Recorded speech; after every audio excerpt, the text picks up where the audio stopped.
بسم اللہ الرحمن الرحیم۔ اللہ تبارک و تعالیٰ کے عظیم نام سے آغاز کرتے ہیں جو بہت مہربان نہایت رحم والا ہے۔ الحمدللہ درس بخاری کا سلسلہ جاری و ساری ہے اور کتاب الصحف پر کلام چل رہا تھا، اور اس میں اس بات کا بیان ہے کہ اگر کوئی انسان نماز میں کسی واجب کو ترک کر دیتا ہے، جو کبھی تو کسی فعل کی کمی کی وجہ سے ترک ہوتا ہے اور کبھی کسی فعل کی زیادتی کر لینے سے ترک واجب لازم آتا ہے، اس کی وجہ سے نماز میں ایک کمی اور نقص پیدا ہوتا ہے، اور اس کمی اور نقص کو ختم کرنے کے لیے شریعت ہمیں کہتی ہے کہ نماز کے اختتام پر انسان 2 سجدہ سہو کر لے تو وہ کمی اور تدارک پورا ہو جاتا ہے، یعنی اس کمی کا تدارک ہو جاتا ہے، کفارہ ہو جاتا ہے، وہ نقص ختم ہو جاتا ہے اور نماز کامل ہو جاتی ہے۔ عند الاحناف اس کا طریقہ یہی ہے کہ جب ہم آخر میں بیٹھیں، اتحیات پڑھیں، پھر سیدھی جانب سلام پھیریں اور 2 سجدے کریں، پھر دوبارہ اتحیات پڑھیں گے، درود شریف ہے، دعا ہے، اور پھر سلام پھیر دیا جائے گا۔ امام اعظم ابو حنیفہ رضی اللہ تعالی عنہ سجود سہو سے پہلے سلام کا حکم دیتے ہیں، پھر اس کے بعد سجود سہو ہے، اور پھر اتحیات وغیرہ پڑھ کر آخر میں بھی سلام ہے، جبکہ امام شافعی رحمۃ اللہ علیہ سلام سے پہلے ہی 2 سجدے کرنے کا حکم دیتے ہیں اور پھر آخر میں ایک ہی دفعہ گویا کہ سلام پھیرا جاتا ہے۔ دونوں کے پاس دلائل ہیں، لیکن چونکہ حضرت عبداللہ بن مسعود رضی اللہ تعالی عنہ سے بھی یہ مروی ہے کہ رحمت کونین صلی اللہ علیہ وسلم نے پہلے سلام پھیرا ہے، پھر سجدہ سہو کیا گیا ہے، تو لہٰذا ہم اسی حدیث کو بنیاد بناتے ہیں اور اس پر ہی امام اعظم رضی اللہ تعالی عنہ کا اور آپ کے متبعین کا عمل ہے۔ اب باب جو پچھلے پروگرام میں ہم نے شروع کیا تھا، پھر وہ حدیث میں ذکر نہیں کر سکا، ٹائم کم تھا، اس کو لیتے ہیں۔ باب من یکبر فی سجدۃ السہو، یعنی سجدہ سہو میں تکبیر پڑھنے کا باب۔ 1229 نمبر حدیث پاک ہے، یہ حضرت امام محمد ہیں رحمۃ اللہ علیہ، یہ حضرت ابو ہریرہ رضی اللہ تعالی عنہ سے روایت کرتے ہیں۔ وہ بیان کرتے ہیں کہ رسول اللہ صلی اللہ علیہ وسلم نے ظہر یا عصر کی نمازوں میں سے کوئی ایک نماز پڑھائی، تو امام محمد یہ کہتے ہیں رحمۃ اللہ علیہ کہ میرا زیادہ گمان یہ ہے کہ وہ عصر کی نماز تھی۔ آپ نے 2 رکعت نماز پڑھا کر سلام پھیر دیا،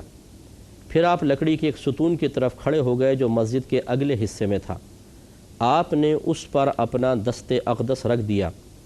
اور نمازیوں میں حضرت ابو بکر اور حضرت عمر فاروق رضی اللہ تعالی عنہما بھی تھے، وہ آپ سے کلام کرتے ہوئے ڈرے، یعنی اس پر کہ یا رسول اللہ 4 رکعت تھیں، 2 رکعت آپ نے پڑھائیں، تو وہ کلام کرتے ہوئے ڈرے، کیونکہ بسا اوقات ایسا ہوتا تھا کہ نیا حکم نازل ہو جاتا تھا اور اعمال میں زیادتی یا کمی کے امکانات تھے، کیونکہ وہ نزول وحی کا دور تھا، تو گمان یہی ہوا ان اصحاب کو کہ ہو سکتا ہے کہ نماز میں نبی کریم صلی اللہ علیہ وسلم پر کوئی وحی نازل ہوئی ہو اور رحمت کونین صلی اللہ علیہ وسلم کو 4 کے بجائے 2 رکعت کا حکم ہو گیا ہو۔ تو اب جب یہ سامنے نظر آ رہا ہے تو ہم کویسچن کریں، یہ مناسب نہیں ہے، کیونکہ نبی کریم صلی اللہ علیہ وسلم بلا ضرورت اور اسی طرح کثرت سوال کو ناپسند فرماتے تھے، بلکہ صراحتاً آپ نے منع بھی فرمایا تھا، تو ادباً یہ دونوں نفوس قدسیہ ذرا ڈرتے رہے اور کویسچن نہ کیا۔ پھر آگے کہتے ہیں کہ اور لوگ جلدی جلدی نکلے، تو وہ لوگ آپس میں کہہ رہے تھے کہ کیا نماز کم ہو گئی ہے، اور ایک شخص جن کو نبی کریم صلی اللہ علیہ وسلم ذوالیدین کہتے تھے، 2 ہاتھ والے، یہ مزاحن سرکار نے آپ کو فرمایا تھا ذوالیدین، تو اسی نام سے مشہور ہو گئے تھے، انہوں نے پھر آخر پوچھ لیا یا رسول اللہ کیا آپ سے سہو واقع ہوا ہے یا نماز کم ہو گئی ہے؟ تو نبی کریم صلی اللہ علیہ وسلم نے ارشاد فرمایا کہ نہ میں بھولا ہوں اور نہ نماز کم ہوئی ہے۔ انہوں نے عرض کیا رسول اللہ صلی اللہ علیہ وسلم ایسا ہوا ہے کہ ہمیں بظاہر صاحب نظر آیا، تو جب انہوں نے یہ کہا تو نبی کریم صلی اللہ علیہ وسلم نے 2 رکعت نماز پڑھائی، پھر سلام پھیر دیا، پھر آپ نے اللہ اکبر کہا، پھر پہلے سجدے کی مثل یا اس سے طویل سجدہ کیا، پھر آپ نے سجدے سے سر اٹھایا اور اللہ اکبر کہا، پھر آپ اپنا سر مبارکہ سجدے میں رکھ دیا اور تکبیر کہی، اور اپنے سجود کی مثل یا اس سے لمبا سجدہ کیا، پھر آپ نے اپنا سر مبارک اٹھایا اور تکبیر فرمائی۔ تو اس میں بھی دیکھیں آپ نے 2 رکعت نماز پڑھائیں، پھر سلام پھیر دیا، اس کے بعد پھر آپ نے 2 سجدے کیے ہیں۔ حدیث نمبر اگلی حدیث پر آتے ہیں، 1230 نمبر حدیث پاک ہے۔ حضرت عبداللہ ابن بحینہ جو بنو عبد المطلب کے حلیف ہیں وہ بیان کرتے ہیں کہ رسول اللہ صلی اللہ علیہ وسلم ظہر کی نماز میں کھڑے ہو گئے، حالانکہ آپ کو بیٹھنا تھا، تو جب آپ نے نماز مکمل کی تو صحف کے 2 سجدے کیے، ہر سجدے کے لیے بیٹھے ہوئے تکبیر پڑھی سلام پھیرنے سے پہلے، اور لوگوں نے بھی آپ کے ساتھ 2 سجدے کیے۔ آپ کو جو بیٹھنا تھا، جس کو آپ بھول گئے تھے، اس کے لیے یہ 2 سجدے کیے۔ اس میں سلام سے پہلے 2 سجدوں کا ذکر ہے، اور یہ پورے وضاحت ہم پہلے کر چکے ہیں کہ بعض حدیثوں میں سجدہ صحف کا طریقہ اس طرح بیان ہوا کہ براہ راست پہلے سجدے کیے ہیں آخر میں سلام، اور کئی حدیثوں کے اندر اس طرح ہے کہ پہلے سلام پھیرا، پھر 2 سجدے کیے، پھر آخر میں دوبارہ سلام پھیرا ہے۔ یہ امام اعظم رضی اللہ تعالیٰ عنہ کا طریقہ ہے، اس پر ہم بھی عامل ہیں۔ آگے کہتے ہیں باب اذا لم یدری کم صلی صلاۃً او اربعا سجد سجدتین وہو جالس، جب یہ معلوم نہ ہو کہ کتنی رکعت پڑھی ہیں، 3 یا 4، تو بیٹھے ہوئے 2 سجدے کریں۔ حدیث نمبر 1231، حضرت ابو ہریرہ رضی اللہ تعالی عنہ بیان کرتے ہیں کہ رسول اللہ صلی اللہ علیہ وسلم نے فرمایا، جب نماز کی اذان دی جاتی ہے تو شیطان ہوا خارج کرتا ہوا پیٹھ پھیر لیتا ہے حتیٰ کہ وہ اذان نہ سنے، یعنی اتنی دور بھاگ جاتا ہے کہ اذان نہ سنے۔ پھر جب اذان پوری ہو جاتی ہے تو آ جاتا ہے، پھر جب نماز کی اقامت کہی جاتی ہے تو پھر پیٹھ پھیر لیتا ہے، پھر جب اقامت مکمل ہو جاتی ہے تو پھر واپس آ جاتا ہے، حتیٰ کہ انسان کے دل میں باتیں ڈالتا ہے اور کہتا ہے کہ فلاں چیز یاد کر اور فلاں چیز یاد کر، جو اس کو یاد نہیں ہوتی، حتیٰ کہ آدمی کو پتہ نہیں چلتا کہ اس نے کتنی رکعت پڑھی ہیں۔ بس جب تم میں سے کسی کو پتہ نہ چلے کہ اس نے 3 رکعت پڑھی ہیں یا 4 رکعت پڑھی ہیں، تو وہ بیٹھے ہوئے صحف کے 2 سجدے کرے۔ اس کی پہلے بھی ہماری وضاحت ہو چکی ہے، یہ پہلے بھی حدیث پاک آئی تھی کہ شیطان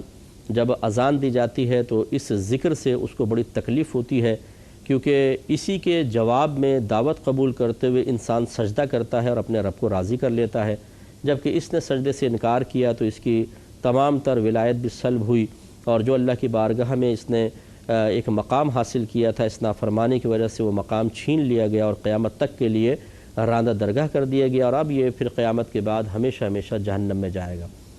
تو جب وہ اذان دی جاتی ہے جس کے جواب میں لوگ دعوت کو قبول کر کے سجدے کے لیے آتے ہیں تو اس کو بہت سخت تکلیف ہوتی ہے اور یہ بھاگ جاتا ہے۔ ایسے ہی اقامت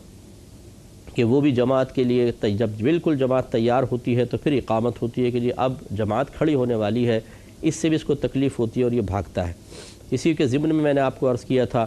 کہ اگر مردے کو دفنانے کے بعد جب لوگ چلے جائیں تو ایک شخص کھڑے ہو کر اگر اس کے سرہانے اذان پڑھ دے تو انشاءاللہ مردے کے لیے برکت کی بے تحاشا امیدیں ہیں، کیونکہ جب ہم اذان پڑھیں گے تو شیطان دور ہو جائے گا اور ہمارے اس مردے کو منکر نکیر کے سوالات کے جوابات میں آسانی محسوس ہوگی۔ اس کے علاوہ اذان غم کو دور کرتی ہے، آگ کو دور کرتی ہے، پریشانیوں کو دور کرتی ہے، تو اس لیے وہ اس مردے کو تمام ان چیزوں کی ضرورت ہوتی ہے، تو اذان کی بڑی برکت ہے، دے دینی چاہیے۔ اور یہ اس پہ میں وضاحت کر چکا ہوں کہ اگر شک پڑ جائے کہ یہ 3 رکعتیں ہیں، 4 رکعتیں ہیں، اور انسان کسی ایک طرف پکا اس کا دل نہیں جا رہا ہے کہ 3 یا 4، بعض اوقات تو ہوتا ہے کہ ہم تھوڑا سا غور کرتے ہیں تو ایسے کچھ قرائن ذہن میں آ جاتے ہیں کہ ہم کہتے ہیں نہیں 3 ہوئی ہیں یا 4 ہوئی ہیں۔ اگر کسی ایک طرف دل جم جائے تو پھر تو سجدہ صحف کی حاجت نہیں ہے، مثلا 3 پر دل جم گیا تو یہ 3 مانے اور پھر اگلی چوتھی پڑھ کر نماز ختم کرے، یا چوتھی پہ دل جمع ہے تو چوتھی ہو گئی، بس سمجھ لیں آخر میں پھر مکمل کر لے نماز، سجدہ صحف نہیں ہے۔ لیکن اگر 3 یا 4 میں یا 2 یا 3 میں تذبذب کے عالم میں انسان رہے تو بعض علماء نے لکھا ہے کہ اگر زندگی کا پہلا واقعہ ہے تو بہتر ہے کہ نماز توڑ کر نئے سرے سے شروع کرے، اور اگر یہ بار بار ہوتا رہتا ہے، پہلے بھی کئی دفعہ ہو چکا ہے، تو پھر اس میں اصول یہ ہوتا ہے کہ کم والی کو اختیار کر لے۔ 2 اور 3 میں شک ہے تو 2 مان لے، پھر 2 اور پڑھے، اگر 3 اور 4 میں شک ہے تو 3 مانے اور اس کو ختم کر کے ایک اور پڑھے، اور اس میں آخر میں سجدہ صحف بھی کیا جائے گا، چنانچہ اسی کا یہ بیان ہے۔ اگلے باب کی طرف آئیں، باب السہوی فی الفرض والتطوع، فرض اور نفل میں سہو ہونا۔ یہ ہمارے بعض بھائی پوچھتے ہیں کہ جی کیا اگر نفل میں غلطی ہو جائے یا واجب میں کوئی واجب ترک ہو جاتا ہے، جیسے وطر کے اندر ہو گیا، تو کیا اس میں بھی سجدہ سہو ہے؟ تو بعض لوگوں کا خیال ہوتا ہے کہ شاید سہو کا تعلق فرض کے ساتھ ہوتا ہے، حالانکہ ایسا نہیں ہے۔ نماز چاہے آپ فرض پڑھ رہے ہوں یا واجب ہوں، سنن ہوں، نفل ہوں، اگر اس میں کوئی واجب ترک ہوگا تو سب میں سجدہ سہو ہوتا ہے۔ حدیث نمبر ہے 1232 نمبر۔ حضرت ابو ہریرہ رضی اللہ تعالی عنہ اس کے راوی ہیں، وہ بیان کرتے ہیں کہ نبی کریم صلی اللہ علیہ وسلم نے ارشاد فرمایا کہ بے شک جب تم میں سے کوئی شخص نماز پڑھنے کے لیے کھڑا ہوتا ہے تو شیطان اس پر اشتباہ ڈال دیتا ہے، یعنی مشتبہ کر دیتا ہے نماز کو، حتیٰ کہ اس کو پتہ نہیں چلتا، یعنی یاد نہیں رہتا کہ اس نے کتنی رکعات پڑھی ہیں۔ پس جب تم میں سے کوئی شخص اس کیفیت کو پائے تو وہ بیٹھے ہوئے 2 صحف کے سجدے کرے۔ تو اس میں وضاحت ہم پہلے بھی کر چکے ہیں کہ یہ اس صورت میں ہے کہ جب آپ کا دل کسی ایک جانب مکمل طور پر قابل اطمینان حالت میں جم نہ رہا ہو۔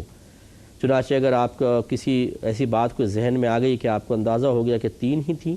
یا 4 ہی تھیں، تو پھر سجدہ سہو کی حاجت نہیں ہے۔ سجدہ سہو وہاں ہوگا جب 3 یا 4 میں یا 2 یا 3 میں شک باقی رہے، دل کسی ایک طرف جم نہ رہا ہو، تو پھر کم والی کو اختیار کر کے انسان آخر میں سجدہ سہو کرے گا۔ اگلے باب کی طرف آتے ہیں۔ باب ہے باب اذا کلم وهو یصلی فاشار بیدہ واستمع،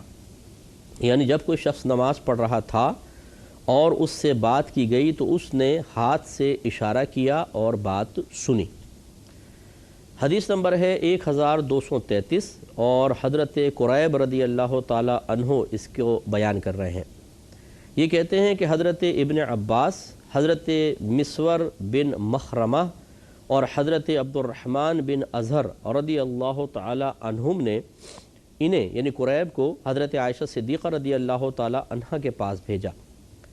تو انہوں نے کہا کہ تم حضرت عائشہ صدیقہ رضی اللہ تعالی عنہ کو ہم سب کی طرف سے سلام کہنا اور ان سے عصر کے بعد 2 رکعتوں کے متعلق سوال کرنا، اور ان سے کہنا کہ ہمیں معلوم ہوا ہے کہ آپ یہ 2 رکعت پڑھتی ہیں، یعنی عصر کی نماز کے بعد 2 رکعت نفل،